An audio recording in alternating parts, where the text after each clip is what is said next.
Ito maganda to. Para sa iyo, ano ang tunay na diwa ng Semana Santa? Okay? Pag sinabing Holy Week, ano ba talaga ang ibig sabihin na to? Kung may gusto kayong i-share, mag-comment lang po tayo dito sa ating live stream, and don't forget to share our Facebook live stream as well. Dahil katuwang natin, ang MX3, mayroon po tayong gift packs na sa 5 mapalad na commenters. Dahil sa MX3, dito ako believe. Okay? So yan, kwentuhan na natin. Simulan natin yung kwentuhan. Kasi alam niyo, maganda tong Semana Santa dahil marami mga Pilipino, I'm saying talaga based on my experience bilang pastor, pag sinabing Holy Week, talagang nagiging aktibo sa pagsisimba, sa pagdarasal, yung iba pa nga, talagang hindi kumakain ng baboy, okay? Pero ang kakainin naman, puro mga steak, okay? O kung isda man, mga panga ng tuna, yun ba talaga yung fasting? So, ang Semana Santa, of course, dinala sa atin to ng mga Espanyol, yung tinatawag na Holy Week. Ang linggo bago ang Easter Sunday. Ginugunita po natin yung death, burial, and resurrection of Jesus Christ. Diba? Nagsimula ang buhay ni Kristo sa Pasko, nagtapos dito sa Ascension, yung pagbalik niya sa Father. So, nagsisimula po yung Palm Sunday, okay, last Sunday po yan, at nagtatapos siya sa Easter Sunday. Mahalaga ito dahil at least inaalala natin, di ba? Kasi makakalimutin tayo eh. So, pagka tayo yung nagkakaroon ng mga ganitong tradisyon, it helps us to be reminded. Pero wag ka, minsan nakafocus naman tayo sa too much tradition, nakalimutan na natin yung meaning behind it. Kaya there's a balance na kailangan po dito na hindi tayo puro tradisyon, pero bakit nga ba natin ginagawa yung mga tradisyon? Ano? Kaya po it's important na yes, nandyan ang mga tradisyon na mag-remind us kung ano ba talaga ang diwa ng Semana Santa, pero ang tanong, ano ba yung purot dulo na to, okay? So, pag sinabi natin Semana Santa sa karamihang Pilipino, panahon to ng pagninilay-nilay, sa gitna ng kabisihan sa trabaho, right? Kaya maraming saradong negosyo, kahit nga tayo, di ba? Nagsasara din yung mga istasyon pag Biyernes Santo, kahit nga yata mga kasino, sarado no? So, kumbaga, ito yung time mag-reflect. Even yung mga secular na tao, hindi lang mga spiritual, talagang nagkakaroon din sila ng, kumbaga, talagang shutting down. So pagkakataon din para yung pananampalataya natin ay lalong mag-grow. Kasi the more you recall yung ginawa ni Kristo, mamaya pag-usapan natin yan, the more tayo nagkakaroon ng appreciation sa ginawa niyang sacrifice for us. And to most of us, isinasama na rin po yung family bonding. Sa mga probinsya, ito yung time para magsama-sama yung mga pamilya, mga taga Maynila, magluluwasan niya, kaya milyon-milyon yung pasahero dyan sa PITX, sa airport, mga daungan natin, mga pantalan. So, nandyan po yan. Sa mga kababayan nating mga Katoliko, nandyan yung mga visita iglesia, nandyan yung procession. So, lahat po tayo may mga kanya-kanyang tradisyon. Bahagi ito ng ating national at spiritual identity, kumbaga. So, again, sa mga nakikinig po, mahalaga po ang mga reminder na to. Pero ang tanong ko lang, bago tayo mag-jump, aside ba sa mga ritual, baka naman puro tayo ritual, wala nang relasyon. Useless po ang intensyon natin kung hindi natin alam ano ba yung dahilan. At marami po ang mga nagi-guilt trip lang pag Holy Week. Nako, alam mo, pagka pumunta ako ng simbahan, nagi-guilty ako. Nakapito akong simbahan pero the rest of the year hindi naman ako magsisimba. So, yun po yung mga danger niyan. Parang may tinatawag na nagi-guilty ka because of this. So, tapos, isang taong ka nagkakain. Ngayon, magfa-fasting ka for few days. Parang feeling mo, para naman akong napakatakaw ko sa pagkain. Ngayon, kailangan kong magsakripisyo. Para naman si Jesus kulang sa holiness. At yung hindi mo pagkain ng baboy, makakadagdag sa kanya. So, minsan, ang isa pang danger of too much tradition, we focus on external and not internal. Di ba? Yung internal transformation. Maraming gumagawa. Of course, mga Katoliko nating kababayan, mga pabasa, prosesyon, pero kung walang tunay na pagsisisi, wala rin pong kwenta yan. Kasi real repentance is a heart transformation. It's not just a tradition. Sabi nga sa Isaiah 29, "These people honor me with their lips, but their hearts, yung mga puso daw nila, they are far from me. So, mag-ingat lang po tayo kasi that's one of the dangers ng too much external practices and too much external traditions without having the internal transformation. Okay? So, marami rin Pilipino, ito na matindi, hanggang Biyernes lang ang sinelebrate. Masyadong malungkot pag Biyernes Santo. Tapos, sa Easter, ang sinelebrate, yung Easter Bunny, yung egg hunting. Ano ba yun? Sobra naman, na-highlight ng gusto yung pagkamatay ni Kristo sa cross, and then paglinggo, kay Bugs Bunny na at mga itlog na yung isi-celebrate. Naku, diyan ako medyo na-off no?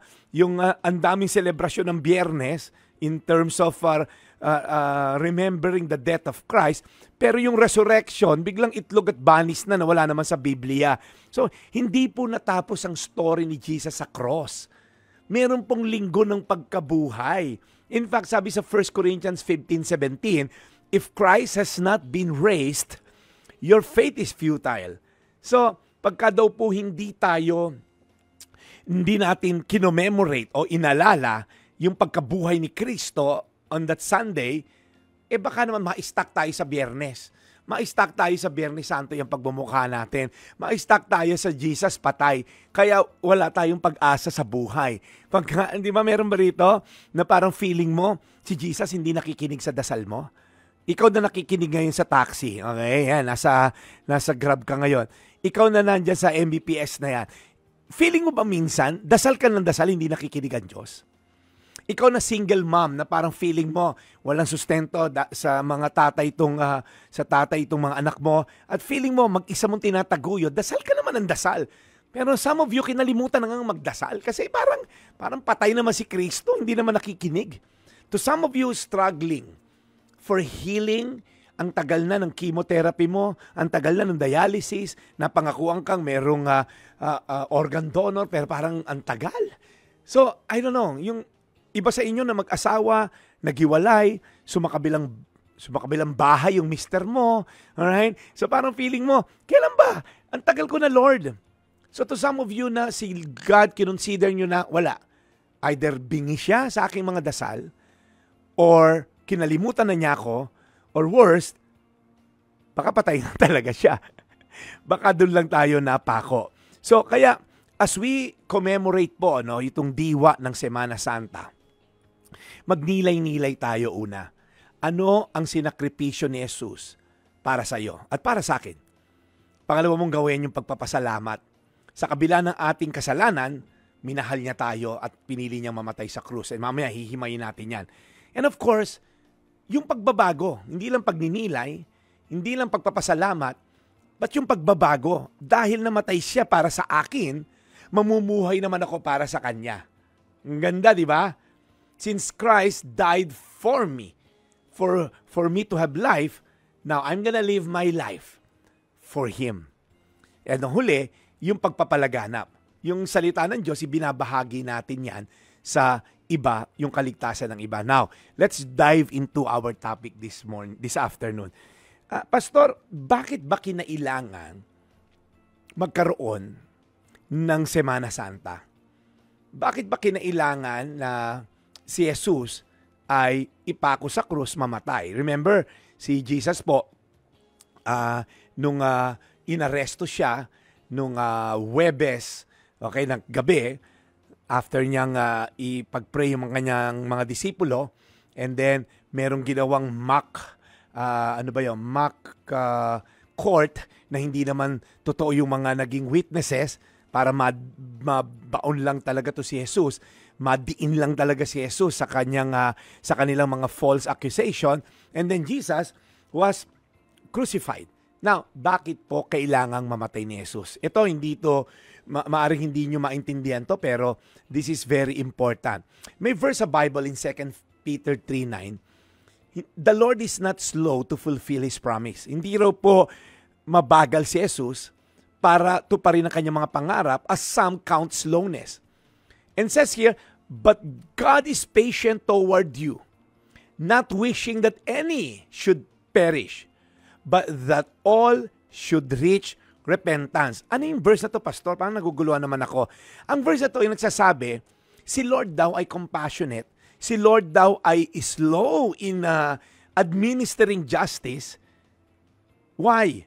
Because kung si God po masusunod, okay, kung siya ay just lang, lahat tayo papuntang impyerno. Bakit? The Bible is very clear, ang lahat daw po ay nagkasala. For all have sinned and fall short of the glory of God. Kaya po may Semana Santa, kasi si Jesus bumaba upang tubusin tayo sa ating mga kasalanan. At sasabihin ng iba, Pastor, wala naman akong kasalanan. Pastor, ang bait kong kapitbahay.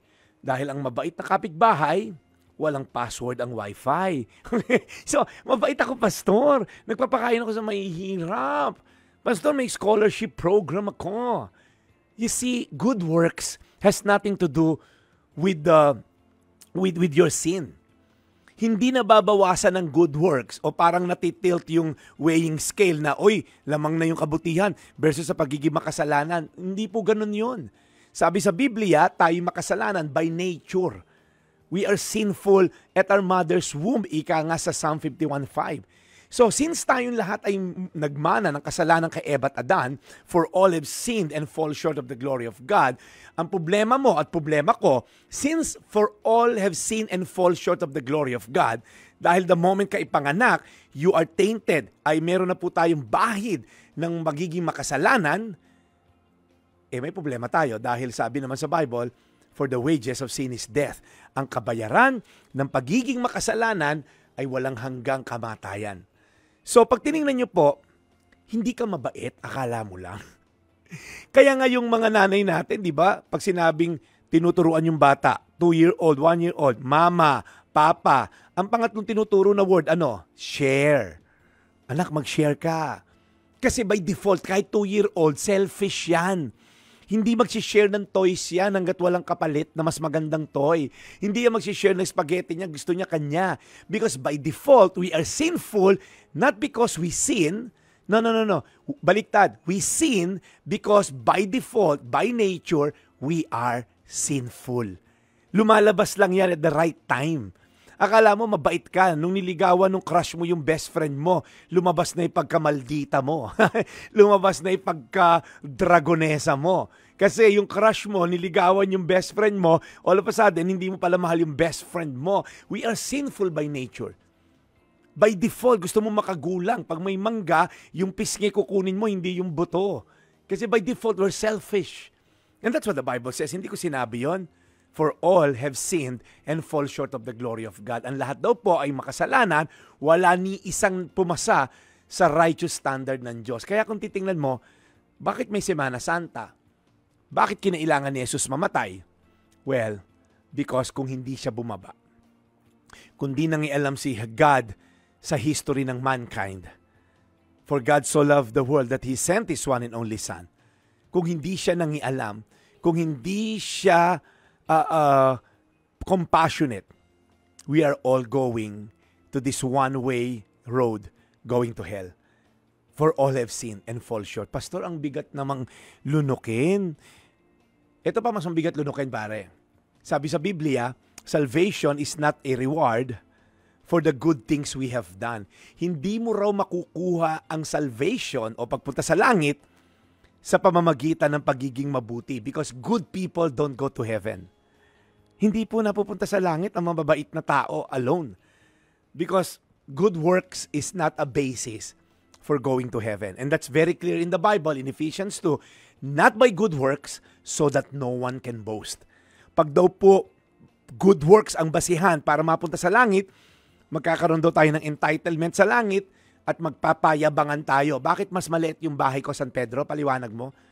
Nagpakain ako na mahihirap all my life. Nagtayo ako ng orphanage. Ano ka ba? Bakit ito? Ang laki-laki ng mansion niya. Ay, kay Bill Gates po yan. O bakit ano ginawa niya? Na-eradicate po niya ang polio at malaria sa Africa. O paano ka nun? Tapos pagdating ko, squatter lang ako dahil isang pusa, sinave ko ako nabundol ng bus. Di ba parang, ganun ba yun? By merits ba yun ng good works? E di sana accountant pinadala ni God, hindi Savior. Di ba? So, come to think of it, karamihan sa atin ang iniisip, ang taong mabait pupunta sa langit. Hindi po totoo yun. Not by good works. So that no one can boast. So, Pastor Jeff, Kung hindi pala mapupunta sa langit by good works, paano mapupunta sa langit? Well, sinabi ko ng verse kanina, di ba? Patient si Lord, not wanting anyone to perish. And the Lord is compassionate, abounding in love, kaya pinadala niya yung kanyang bugtong na anak. God cannot just, let go of sin.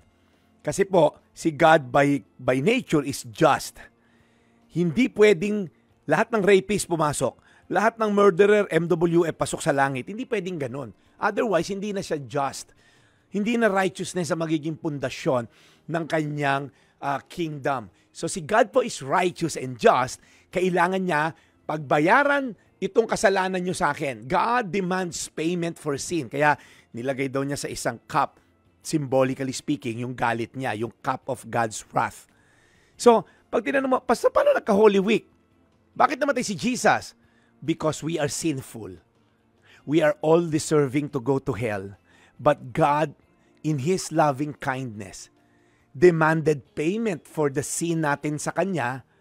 And since wala tayong pambayad, since hindi natin kayang bayaran ang utang natin sa Ama sa Langit, since He's demanding a just payment for our sinfulness, God also provided the payment for the sin na dinidemand niya. Ang weird, ano?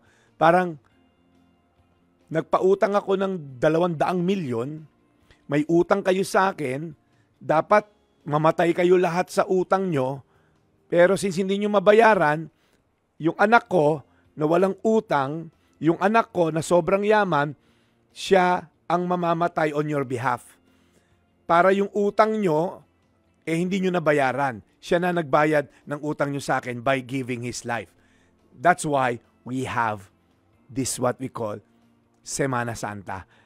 Yun yung pagbaba ni Jesus nung araw ng Kapaskuhan, pero nabuhay siya up to 33 years, and on the 33rd year, He offered His life once and for all as payment for sin. Gabi, no? Ang hirap lunukin na to sa 2 Corinthians 5:21, God made Him who had no sin to be sin for us, so that in Him, kay Kristo, we might become the righteousness of God.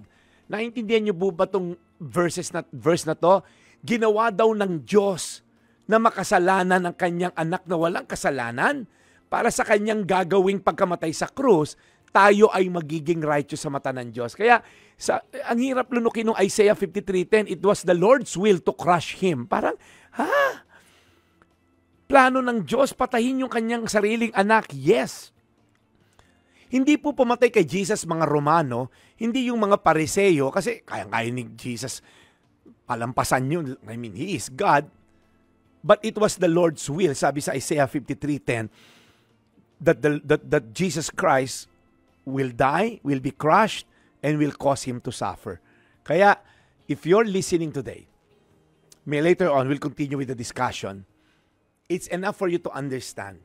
Makasalanan ka, makasalanan ako. Si God nag-create ng universe, He's a moral God, meron siyang moral requirement sa mga titira sa kanyang universe na ginawa. Kung ayaw mo yung requirement niya, di mag-create ka ng sarili mong universe, hindi mo naman kaya. But since we are under the dominion of this God, meron siyang moral standard at binrake ni Eva at Adan yon, and throughout history, we've been breaking that moral standard, so we're all deserving to go to hell because that's the payment for the sin.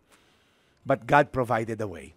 He sent His one and only Son, Jesus Christ, para po mamatay on your behalf and my behalf, so that we don't have to pay the penalty because hindi rin naman natin kayang bayaran in the first place.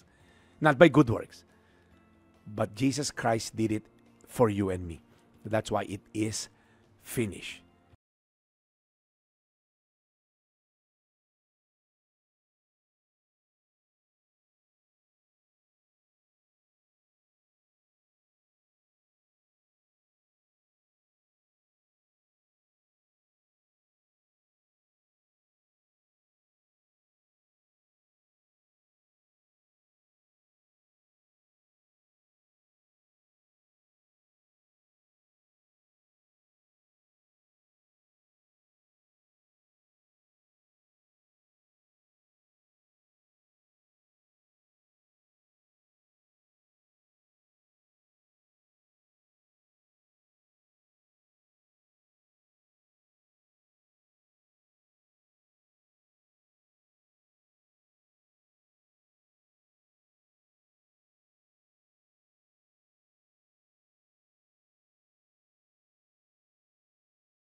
yung pong Semana Santa, it's all about outing, it's all about mga puro na lang bonding. Maganda rin naman yan, pero pwede kang mag-bonding every day. Pero ito po mga ganitong season, mas na-highlight po yung ginawa ni Kristo para sa atin. I just wanna challenge po yung iba na puro external tradition without internal transformation. Ang dami niyan, mga religious content sa social media, nakikipost ng mga ganito. Hopefully, bago mo i-repost, binasa mo muna.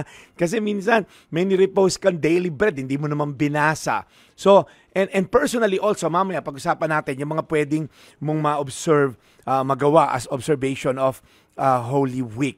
Well, kanina sinabi na natin, bakit ba kinailangan mamatay ni Jesus, which is the focal point of Semana Santa. Pero hindi nga po namatay lang, nabuhay po siya. Na-imagine niyo po ba?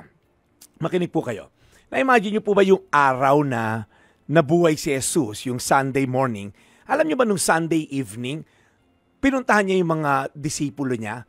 I mean, nandun yung mga believers and mga naniniwala sa kanya at mga disipulo niya, pero hindi sila nag-expect that Jesus is alive. Alam niyo po, nung Sabado de Gloria na tinatawag, alam lang nila, sana maglinggo na para madala natin ng spices yung bangkay ni Jesus. Yung mga babaeng followers, excited na maglinggo, hindi dahil alam nilang mabubuhay si Jesus. Hello. Wala namang nag-t-shirt na 2 days, 1 day to go, and Jesus will be alive. Walang ganon.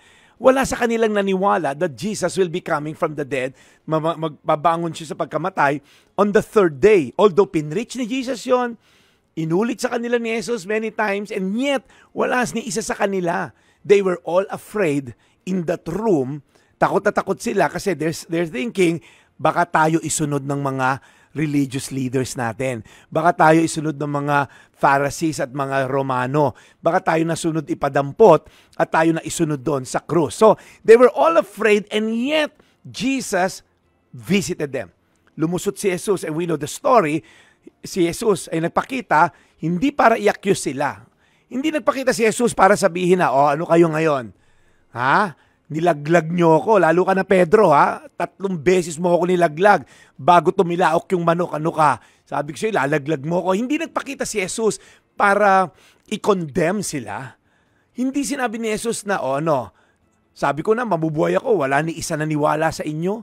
Wala may isa sa inyo na may pananampalataya sa akin. No, he didn't say that. Nagpakita si Jesus. He opened his mouth and said, "Peace be with you." Wow, peace be with you. So, yung presensya ng Diyos nagpakita, yung peace na sinasabi niya, peace be with you. And then, alam niyo ginawa ni Jesus? He breathed the Holy Spirit in them. Sabi rin sa book of John. In-empower sila. And not only in-empower sila, they were given a new purpose. Sabi, okay, as the Father has sent me, now I am sending you. Forgive, they will be forgiven. Pag di nyo pinatawad, di sila mapatawad. So, si Jesus po nagpakita on the very day, okay, na nabuhay siya, kinagabihan, nagpakita sa mga disipulo na takot, and yet, Jesus restore the calling ng mga disciple na to. I mean, I don't know about you, pero yung pagkabuhay po ni Jesus, hindi lang siya nagpakita para mag-show off, buhay ako ngayon, ano kayo? No, He went back to life. Una, para makumpleto yung proseso ng salvation. Kasi kung nanatili siyang patay, wala sa ating maliligtas kahit isa. Kung siya po'y nanatiling patay at nakalibing ngayon ng bangkay sa Israel, wala raw kwenta ang salvation mo, your faith is futile, walang kwenta yung pananampalataya mo, sabi ni Paul. But since Jesus resurrected from the dead, it gives us hope. Ano man ang patay sa inyo ngayon, patay na relasyon, patay na negosyo, patay, mga temporary lang yan. Pero yung mamatay ka sa kasalanan, yun po ang kinonquer ni Jesus, sin and death sa krus ng Kalbaryo. Kaya nung nagpakita si Jesus, ni-restore niya yung calling ng mga to. I am now sending you. So kung isa kayo sa mga disipulo ni Jesus, naku, Jesus, nilaglag kita eh. Jesus, hindi mo ba alam na scatter kami, nagtakbuhan kami. Kasi takot din kami sa mga Romano, siyempre baka kami na maipako, dagdagan yung krus doon, dahil 3 na nga kayo ron. Ito mga disipulo niya, natakot lahat. Si John yung naiwan doon sa nanay niya, and the rest, nagtakbuhan. So come to think of it, hindi na iniisip ng mga disipulo na babalik si Jesus at pangalawa, natuloy ang mandato sa kanila to conquer the world through the gospel na ipapamalaganap nila. No, walang naniwala sa ganon. Walang nag-aasam na ganon. Ang alam lang nila, yung Diyos natin, pinatay, end of story. But thanks be to God. Friday may have come, Saturday patay si Jesus, but Sunday came. The light shone on the darkness ng Biyernes at Sabado. Which tells us, kung ikaw po ngayon ay namumuhay sa kadiliman, may pag-asa. Bakit? Kasi nangyari ang resurrection. Kasi yung resurrection gives us hope. Yung resurrection sa gitna ng kadiliman na pinagdadaanan mo ngayon, sa gitna ng mga kaguluhan at chaos, God is saying, peace be with you. Di ba sinabi sa Biblia? Because of our sin, we became enemies of God.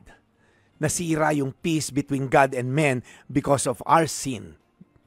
But through the death of Jesus Christ, through the blood of His Son, Jesus Christ, there is now peace, there's now redemption, there's now restoration, there's redemption. Ang dami na-accomplish ng blood ni Christ sa cross. At kaya, kung ikaw man ngayon ay nagse-celebrate, talaga bang naiintindihan mo yung nangyari sa Semana Santa? Talaga ba naunawaan mo na sakripisyo ni Jesus na ginawa sa krus ng Kalbaryo? Na-cover niya lahat ng kasalanan in the past, mula kay Eva at Adan, kasalukuyang kasalanan ngayon, at sa kasalanan mo sa hinaharap. Kaya, huwag mong dagdagan ang finished work of Christ. You cannot add to it kasi parang nakaka-offend naman kay God. Pinadala niya anak niya to die for you and then dadagdagan mo. Alam mo, Jesus, kulang yung ginawa mo eh. Dapat, Jesus, dinagdagan mo yung pako. O dapat mga 6 days ka dun sa napatay. That's what we're saying. Pag dinaragdagan mo ng good works, ang finished work ni Christ, then magkakaproblema tayo. Pastor, saan papasok yung good works? Well, sa Ephesians 2:8-10, di ba sinabi ron, for it is by grace you have been saved. Okay? Through faith. And this is not from yourselves. Ano daw yon? It is a gift of God. So yun daw pong salvation, yun daw pong para mapunta ka sa langit, you cannot earn it, you cannot work for it, it is only by grace. It is a gift. You don't work for a gift. Nakaka-offend yun. Niregaluhan ka ng nanay mo ng magandang jogging pants na may kasamang sweater, tapos sabi mo sa nanay mo, Mami, ang mahal na to. Babayaran ko to, magugas ako ng pinggan ng 3 taon kasi mukhang mahal to. Nakaka-offend yun. Sabi rito, not by works, so that no one can boast. Sa verse 9, sinabi na natin kanina yan. And then, bakit, Pastor, sa verse 10? For we are God's handiwork, created in Christ Jesus. Oh, ayan o, to do good works? Yes. Save ka na muna by grace, the good works will follow. In fact, you're created to do good works, which God prepared in advance for us to do. Anong point dito ng verse na to? Good works never justifies. Hindi ka ma-justify ng good works. But justified men and women do good works. Ibig sabihin, it's a byproduct of salvation. Yung paggawa ko ng mabuti is a mark of salvation, not a means to salvation. Yung paggawa natin ng mabuti, pagmamahal sa kapwa, pagpapatawad, okay, paglayo sa kasalanan, it is a fruit of salvation, hindi po siya root of salvation. Kaya minsan may mga pilosopo, sabi sa James, faith without action is dead. Yes, faith without action is dead. Pero it doesn't mean yung good works mo will save you. Yung pong faith mo sa pananampalataya sa Diyos, that's all it's needed. It is only by grace alone, through faith alone, in Christ alone, that will bring the salvation. Then good works will follow. Good works will never justify a sinful person. It's only to the finished work of Jesus Christ. Kaya mag-ingat lang tayo kasi may mga tao na iniisip, kailangan ko mabait para mapunta sa langit. Nope. Hindi mo kailangan maging mabait para mapunta sa langit. That thief on the cross, nakamatay siya sa krus ng Kalbaryo kasama ni Jesus. Sinabi lang niya, Jesus, huwag mo kong kalimutan pag namatay ka, kasi alam ko magiging hari ka. So sa Romans 10 verses 9 to 10, if you confess with your mouth that Jesus is Lord, yun ang sinabi niya. Sabi niya sa kapwa niya magnanakaw, hoy, hindi natin katulad yan, wala yung kasalanan. And if you believe in your heart that He rose from the dead, kung naniwala kang hindi hangganan ng kamatayan ni Jesus, pagkas mabubuhay siya, sabi doon, 4 words, you will be saved. So, it is with your mouth that you believe and in your heart that you are justified, kaya ka mapupunta sa langit. Kaya, napaka-clear po. Sabi ni Jesus, I am the way, the truth, and the life. Hindi, you do good works. No, it is by grace ka maligtas. And then the good works will just follow. Hindi sinabi ni Jesus dun sa magnanakaw, sayang, wala kang good work, kahit isa lang sana, makatakas ka dyan sa krus para ma-validate ko kung totoo yung pananampalataya mo. No, the Lord saw His heart. Jesus saw His heart that's genuine, that's all that's needed. If you confess with your mouth and believe in your heart. Kaya yung mga pilosopo, pag mamamatay ako, tatanggapin ko si Jesus. Malamang, hindi ka maputang ng langit kung hindi naman totoo sa puso mo. Amen? So, again, kaya tayo may Holy Week. Kaya tayo may Semana Santa. Kaya tayo nagdiriwang ngayon because we are grateful to the death and the resurrection of Jesus Christ. Amen? Palakpakan naman natin si Lord sa kanyang ginawa. Kung may gusto kayong i-share, habol na sa pag-comment sa ating live stream. 5 po ang mapalad na mabibigyan ng gift packs natin ng MX3. Huwag tayong bibitaw dahil magbabalik ang programang Sagot Kita. Sagot ka ni God.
Sa ating question of the day, para sa iyo, ano ang tunay na diwa ng Semana Santa? Basahin natin yung mga comments ng ating mga commenters para isa sa kanila mananalo ng ating MX3 Packs, 5 actually. Ang tunay na diwa po ng Semana Santa ay ang pag-alala ng kamatayan ni Jesucristo dahil sa pag-ibig niya sa ating mga tao, mga makasalanan. Napakasarap pong balikan at panoorin yung Passion of Christ, sabi ni Marites Insya.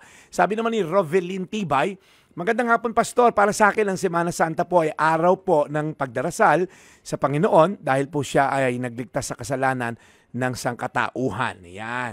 Sabi naman ni Isabel Monteverde, good afternoon, Pastor Jeff.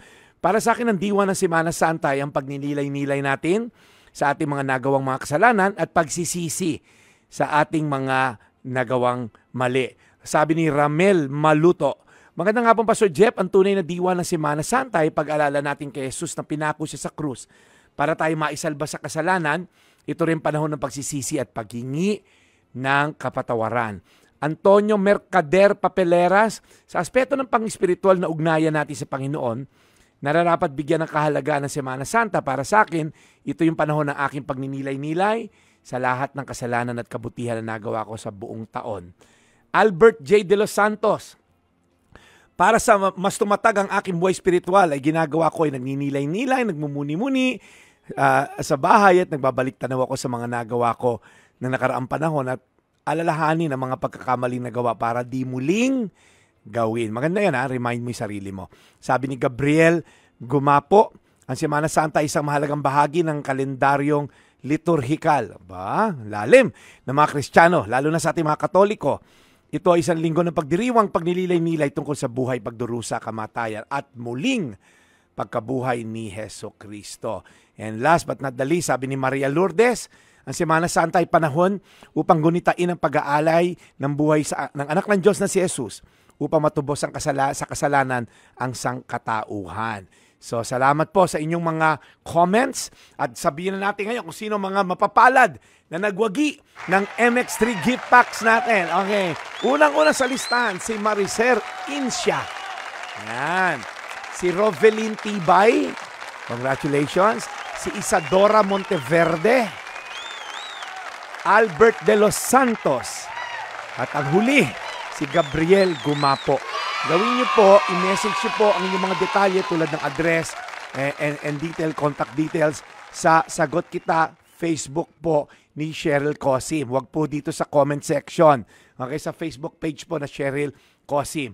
Sa MX3 talaga, dito tayo bilib. Okay, para sa mga karagdagang impormasyon, tumawag lang po sa MX3 hotline 0918-8888-693 or you may visit their website mx3.ph po.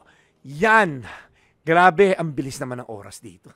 Alam mo, pag nandito ako sa Sagot Kita, parang yung isang oras, dumaan lang no?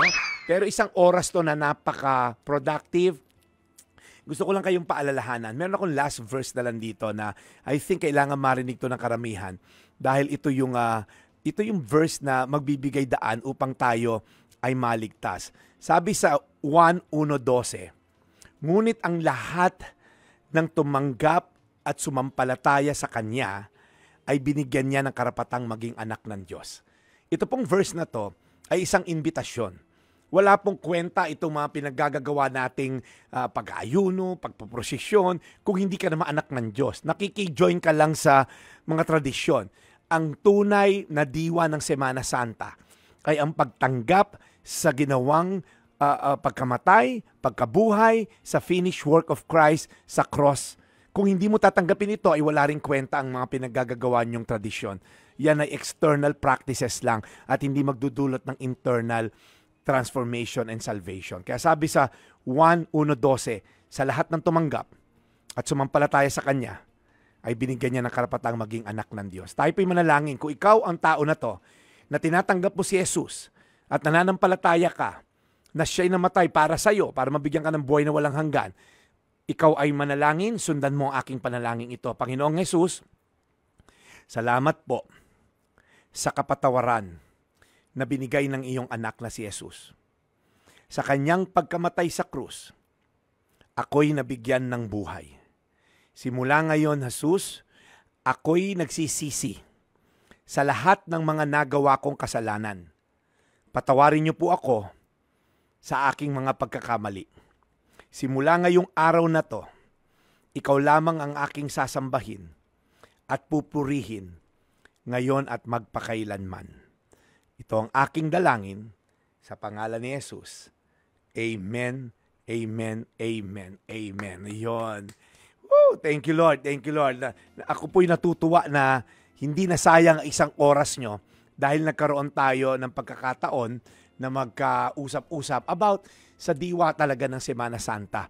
Nawa po ay patuloy nating saliksikin, patuloy nating pagnilay-nilayan ang ginawang ni Jesus para sa atin at magdulot ito ng pagbabagong buhay. Again po, si Pastor Jeff po ito, yung mga Facebook at YouTube channels ko po, pastorjeff.ph, i-like and subscribe nyo lang po para maging updated din kayo. Ito pong programa na to, kinakat ko to and by bits and pieces po, tigi 3 minutes na video, pwede nyong i-share. At dyan nagtatapos ang isang oras na tanungan, of course, sagutan, nandyan din, sa ngalan po ng aking kapatid na si Cheryl Cosim, ako po si Pastor Jeff Eliscopides, Sagot Kita.